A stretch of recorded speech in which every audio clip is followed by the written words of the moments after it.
ए 22 रजब दा दिन आने वाला है। 22 रजब वाले दिन कोंडियां दा खत्म दिलवाया जांदा है। साडे मुसलमान भी शरीक होंदे ने। तुहानू असल हकीकत दा नहीं पता। ए 22 रजब नो कोंडियां दा खत्म क्यों दिलवाया जांदा है कि 22 रजब वाले दिन इमाम जाफर सादक पैदा हुए ने। इस खुशी दे अंदर 22 रजब नो कोंडियां दा खत्म दिलवाया जांदा है। और नौजवानों 22 रजब वाले दिन हजरत अमीर माविया रजी अल्लाह ताला अन्हो दी वफात दा दिन है। ओ अमीर माविया जिदे वास्ते मेरे नबी ने अपनी जिंदगी दे अंदर हजारां दुआवां कीतियां। ओ कातबे कुरान अमीर माविया है, कातबे वही अमीर माविया है।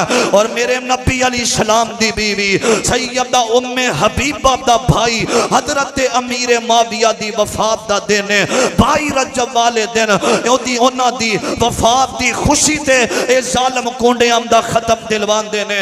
मेरे नौजवानों इन्हां दे अंदर शामिल नहीं होना और ना इन्हां दी मजलिसां महफिलां दे अंदर बहना।